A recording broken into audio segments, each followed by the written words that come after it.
నా పేరు మైత్రి ఒకటి మై ఛానల్ అప్పటికైనా మన ఛానల్ సబ్స్క్రైబ్ చేసుకోకపోతే ఇప్పుడే సబ్స్క్రైబ్ చేసుకోండి. పక్కనే ఉన్న బెల్ ఐకాన్ క్లిక్ చేసి ఆల్లో పెట్టుకోండి. నా ఫర్దర్స్ మిస్ అవ్వకుండా చూడొచ్చు. చాలా మంది చూస్తున్నారు కానీ సబ్స్క్రైబ్ చేసుకోవట్లేదు. So please try to subscribe and click the bell icon also. So first of all ఇది బేసిక్గా అవుట్ రైట్ పొలిటికల్ టాపిక్ ఉంటుంది. సో అందువల్ల కొంతమందికి ఒక రకమైన ఒపీనియన్ ఉండొచ్చు, కొంతమందికి ఇంకో రకమైన ఒపీనియన్ ఉండొచ్చు. నాకు అనిపించింది నేను చెప్తున్నా.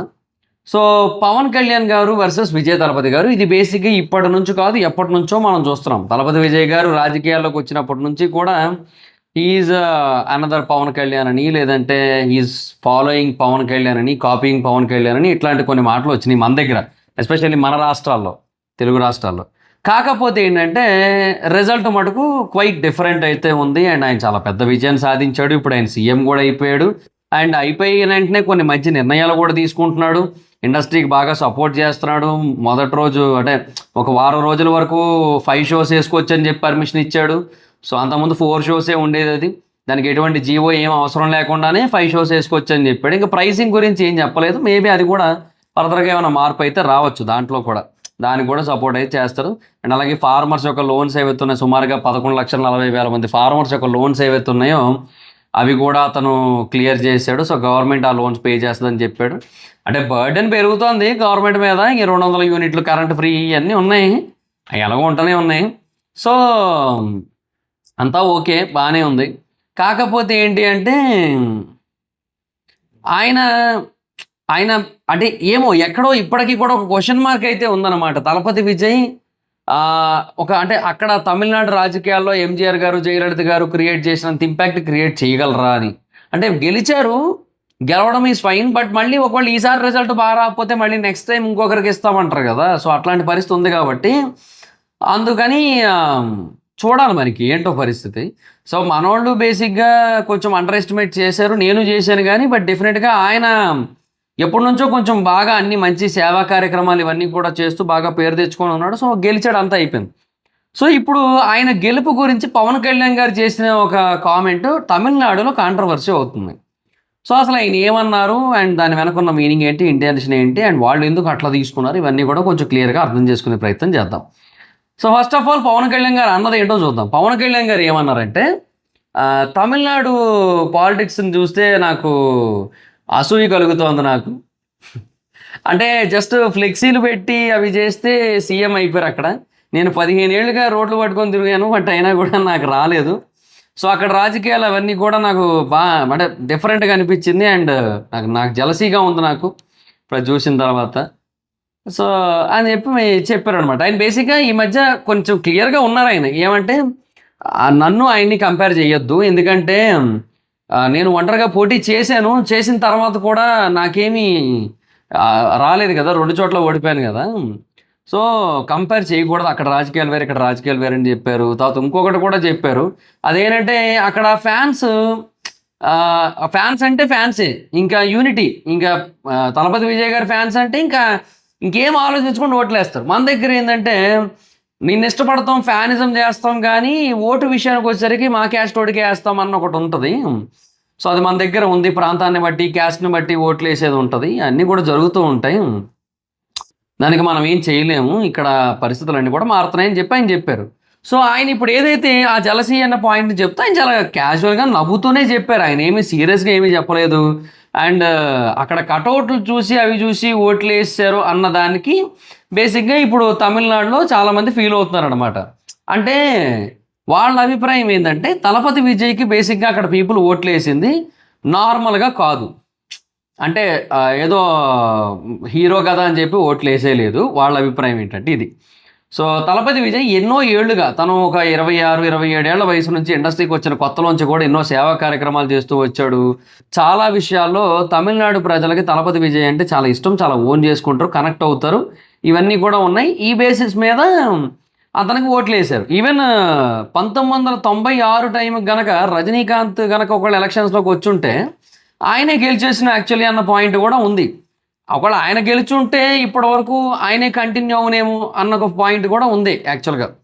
అంటే ఎందుకంటే అప్పట్లో ఒక ఇన్సిడెంట్ జరిగింది, దాని బేసిస్ మీదే ఆయన పవర్ని డిసైడ్ చేశారు చాలామంది అప్పట్లో. అంటే జయలలిత గారు వస్తున్నారని చెప్పి, అప్పుడు సీఎం ఆవిడ, జయలలిత గారు వస్తున్నారని చెప్పి మొత్తం వెహికల్స్ అన్ని బ్లాక్ చేస్తారు కదా. ఆ వెహికల్స్ అన్ని బ్లాక్ చేసినప్పుడు ఆ రోడ్ బ్లాకేజ్లో రజనీకాంత్ గారు కూడా ఇరుక్కుపోయారు. ఆయన ఏమైంది అని చెప్పి అడిగితే సీఎం జయలలిత వెళ్తున్నారంట, సో అందుకని బ్లాక్ చేశారు రోడ్డు అని చెప్పి చెప్తే, అప్పుడు రజనీకాంత్ గారు చాలా చాలా చాలా పెద్ద స్టార్, ఇప్పటికీ చాలా పెద్ద స్టారే కలెక్షన్స్ పరంగా. ఆయన నెంబర్ 1 ఇప్పటికీ. ఏదో ఆ లియో కొంచెం అటు ఇటుగా కొంచెం ఒక ఒక ఒక 10 కోట్లు 5 కోట్లు ఎక్కువ కొట్టింది జైలర్ మీద, కానీ అది overseas effect. Other than that Rajinikanth గారి స్టార్డమ్ ఈజ్ నెక్స్ట్ లెవెల్. నా లోకల్గా కానీ ఓవర్సీస్లో కానీ తమిళనాడులో విధ్వంసం ఆయన. మన దగ్గర కూడా బీభత్సంగా ఉంటుంది ఆయన మార్కెట్. అయితే ఆ టైంలో ఆయన ఏం చేశారంటే కార్ దిగి అక్కడ పక్కన ఒక టీ కొట్ లాంటిది ఉంటే ఆ టీ కొట్ దగ్గరికి వెళ్ళి ఒక సిగరెట్ కొనుక్కొని ఆ సిగరెట్ కాలుస్తూ అక్కడ నిలబడ్డారు. మొత్తం క్రౌడ్ అంతా కూడా అక్కడే చేరిపోయింది. సో ఆ సీన్ బేసిక్గా అది రియల్ లైఫ్ రజనీకాంత్ మరణ మాస్ సీన్ అనమాట. అది అట్లాంటివి బేసిక్గా మనకి పవన్ కళ్యాణ్ గారి దగ్గర కూడా కొన్ని ఉంటాయి. బట్ విజయ్ తలపతి గారు ఎప్పుడు కూడా అలా చూడలేదు, కానీ బట్ బేసిక్గా అతను ఒక మంచి పర్సన్గా అతను గుర్తించి ఓట్లేశారు. సో అదంతా కూడా జరిగింది యాక్చువల్లీ. సో రజనీకాంత్ గారు అప్పుడు వచ్చి ఉంటే ఇంకా ఎలా ఉంటుందో ఏంటో ఇంకా అన్నీ మాట్లాడుకోవడం వేస్ట్. ఆయన రాలేదు, అప్పుడు చాలామంది ఫోర్స్ చేశారు కానీ ఆయన రాలేదు. అంటే ఆయనకు ఒక ప్రైమ్ సినిమా కెరియర్ ఉంది, సో దాన్ని ఆయన పాడు చేసుకోవాలని అనుకోలేదు ఆయన రజనీకాంత్ గారు యాక్చువల్లీ. ఎందుకంటే అది ఎప్పుడు 1996లో జరిగింది, అంటే సుమారుగా ఎన్నేళ్ల క్రితం, అది 30 ఏళ్ల క్రితం, అది అంతే కదా. సో 30 ఏళ్ల క్రితం జరిగిన ఇన్సిడెంట్ అది. సో ఆ టైంలో రజనీకాంత్ గారు కనుక ఒకడు పాలిటిక్స్లోకి వచ్చేసి సినిమాలు నిజంగానే వదిలేసి ఉండుంటే ఏమో ఒక ఈ 30 ఏళ్ల ప్రస్థానం ఏదైతే ఉందో అయింది అదంతా మనం మిస్ అవుతామేమో. అంటే మధ్యలో ఆయన డిజాస్టర్లు కూడా తీసేయాలండి, ఆయన మంచి అన్ని ఆయన ముత్యాలు ఏం తీయలేదు అన్నిసార్లు కూడా. కొన్ని మంచి సినిమాలు వచ్చినాయి, అద్భుతమైన సినిమాలు వచ్చినాయి, కొన్ని డిజాస్టర్లు కూడా వచ్చినాయి. But at the same time ఆయన స్టార్డమ్ అయితే పోలేదు, అండ్ ఆయన ఆదాయం తగ్గలేదు, అండ్ ఆయనకు ఒక ప్రశాంతమైన జీవితం అంటే ఇష్టం. ఆ ప్రశాంతమైన జీవితాన్ని గడపడానికి కావాల్సిన అనుకూలమైన పరిస్థితులు ఆయన అలాగే మెయింటైన్ చేసుకుంటున్నాడు, అలా ఉంది. సో రజనీకాంత్ గారు లివింగ్ హిజ్ లైఫ్ ఓకే అయిపోయింది. సో ఇప్పుడు ఈయన ఏంటంటే తలపతి విజయ్ కూడా ప్రైమ్ టైంలోనే వచ్చాడు, కెరీర్ ప్రైమ్ టైంలో వచ్చాడు. సో రజనీకాంత్ గారి కెరీర్లో ప్రైమ్ 40 ఇయర్స్కి వచ్చింది, ఈయనకు ఒక 50 దగ్గరలో వచ్చింది. సో ఇప్పుడు కొంచెం మంచి పీక్స్లో ఉన్నప్పుడు అండ్ ఈయన కూడా రైట్ డెసిషన్ అయితే తీసుకున్నాడు, అండ్ ఈ టైంకి సినిమాలకి అయితే వచ్చాడు. సో అంతా కూడా బాగానే ఉంది. సో ఫైన్ అండ్ గుడ్ అనమాట, అంతా కూడా ఓకే అన్న ఫీలింగ్ అయితే కలుగుతుంటుంది. కాకపోతే ఏంటంటే ఇప్పుడు విజయ్ తలపతిని ఇలా అనేసరికి, అంటే ఏదో కటౌట్లు పెడితేనో ఫ్లెక్సీలు పెడితేనో గెలిచేశాడు అనే మాట అనేసరికి తమిళంలో కొంచెం కోపం వచ్చింది. అందులో తప్పు లేదు మరి ఇంకా. ఎందుకంటే నిజంగా చెప్తున్నా, విజయ్ తలపతి గారు కేవలం ఫ్లెక్సీలు పెట్టడం వల్ల గెలవలేదు. అది ఇప్పటికైనా అర్థం చేసుకోవాలి మనం. ఎందుకంటే బిఫోర్ ద రిజల్ట్ మనం అందరం ఇలా అనుకున్నాము, ఫ్లెక్సీలు పెడితేనో లేదంటే కటౌట్లు పెడితేనో గెలవరు అని. అది నిజమే, అది ఎప్పటికైనా వాస్తవం. అది ఈవెన్ మన సౌత్లో అలా ఉంటుంది, కానీ మేబీ కర్ణాటకలో పునీత్ రాజ్ కుమార్ గారు బ్రతికుండుంటే ఇంకొక 5-10 ఏళ్ల తర్వాత మేబీ పునీత్ రాజ్ కుమార్ గారు మేబీ సీఎంగా అక్కడ ప్రయత్నించవచ్చు. అలాంటి పరిస్థితి ఉంటుంది ఆయనకి, craze. But unfortunately he's no more ఇప్పుడు ప్రజెంట్. అండ్ కేరళలో ఎవరికీ లేదంత, అది ఈవెన్ మోహన్ లాల్ గారు కూడా లేదు, మమ్ముట్టి గారికి లేదు, ఎవరికీ లేదు అందులో. సో కేరళను అసలు కన్సిడర్ చేసి వేస్ట్. ఈ కేటగిరీలో అంటే స్టార్స్ పొలిటీషియన్స్గా మారడానికి కావాల్సిన అనుకూలమైన పరిస్థితులు ఉన్న ప్లేసెస్ చూసుకుంటే there is only 2 states, Telangana కదా, ఆంధ్రప్రదేశ్ అండ్ తమిళనాడు. తెలంగాణలో కూడా ఆ పరిస్థితి లేదు, ఒక స్టార్ అంటూ చెప్పుకోవడానికి కష్టం. ఇఫ్ ఇన్ కేస్ మేబీ చెప్పలేం, ఎన్టీఆర్ గారు వచ్చినట్టయితే అప్పుడు మేబీ 2 తెలుగు రాష్ట్రాల్లోని కూడా there will be small impact, small కాదు హ్యూజ్ ఇంపాక్ట్. తెలంగాణలో కూడా మంచి ఇంపాక్ట్ ఉంటుంది, ఆంధ్రాలో బీభత్సమైన ఇంపాక్ట్ ఉంటుంది, మరి తెలంగాణలో ఒక మంచి మినిమల్ ఇంపాక్ట్ అయితే ఉంటుంది. అది ఎలా ఉంటుంది అనేది మనం ఇప్పుడు గెస్ చేయలేం. సో ఇలాంటి పరిస్థితి ఆంధ్రాలో ఉంది, తెలుగు రాష్ట్రాల్లో ఒక ఎన్టీఆర్ గారికి మట్టుకు ఉంది, బికాజ్ ఆ లీగసీ ఉండడం వల్ల. అండ్ తమిళనాడులో ఉంది, తమిళనాడులో పరిస్థితి అయితే ఉంది. సో ఇంకా వాళ్ళకి ఎవరికి అవసరం ఏం లేదబ్బా, ఇంకా మిగతా వాళ్ళు ఎవరు కూడా ఇంకా పొలిటీషియన్స్గా ప్రయత్నించాల్సిన అవసరం లేదు. రజనీకాంత్ గారు సపోర్ట్ చేశారు, ఎందుకంటే ఎలాగో ఇప్పుడు అధికారంలో ఉన్నదే ఆయనే కాబట్టి ఇంకా ఈయన సినిమాలకి ఎటువంటి ఇబ్బందులు ఉండకూడదు. విజయ్ తలపతి అట్లా చేస్తాడు అనుకోవట్లేదు నేను, అది వేరే విషయం. సో అంటే మన దగ్గర కొంచెం 2019లో బాగా ఇబ్బంది అయింది. 2019లో జగన్మోహన్ రెడ్డి గారు పవన్ కళ్యాణ్ గారిని బాగా సినిమాల విషయంలో ఇబ్బంది పెట్టింది మనకు తెలిసిందే. కరెక్ట్‌గా ఆ 'భీమ్లా నాయక్', 'వకీల్ సాబ్' వచ్చే టైంకి అన్నీ మారుతుంటాయి, అన్ని ప్రాబ్లమ్స్ వస్తుంటాయి, ఏదో జరిగేవి ఎప్పుడు కూడా. సో అది కొంచెం జరిగింది. బట్ అక్కడ అట్లా జరుగుతుంది అనుకోవట్లేదు నేనైతే.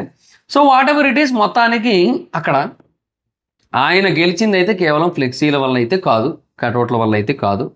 ఆయన చెప్తున్నాను కదా, ఎన్నో ఏళ్లుగా ఆయన అంటే మన దగ్గర పవన్ కళ్యాణ్ గారు కూడా చేశారు, చాలా మంచి కార్యక్రమాలు చేశారు, చాలాసార్లు చాలా విరాళాలు ఇచ్చారు, చాలా డొనేషన్స్ చేశారు.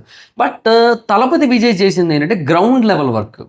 పవన్ కళ్యాణ్ గారు ఆర్మీకి ₹1,00,00,000 ఇచ్చారనుకోండి ఫర్ ఎగ్జాంపుల్, తలపతి విజయ్ గారు ఏం చేస్తారంటే ఆ ₹1,00,00,000ని ఒక 10 లక్షల కింద డివైడ్ చేసి 10 భాగాలుగా చేసి దాన్ని 10 వేరు చారిటీలకు ఇస్తారు, 10 లోకల్ చారిటీలకు ఇస్తారు. అలా చేయడం వల్ల ఏంటంటే ఒక 10 విలేజ్లు కవర్ అయిపోతాయి ఆయనకి. ఇవన్నీ కూడా ఉన్నాయన్నమాట. సో ఇది ఒక విలేజ్ ఒక నియోజకవర్గంలో ఉన్నది, ఇంకో విలేజ్ ఇంకో నియోజకవర్గంలో ఉన్నది, ఆటోమేటిక్గా 10 నియోజకవర్గాలు కవర్ అయిపోతాయి.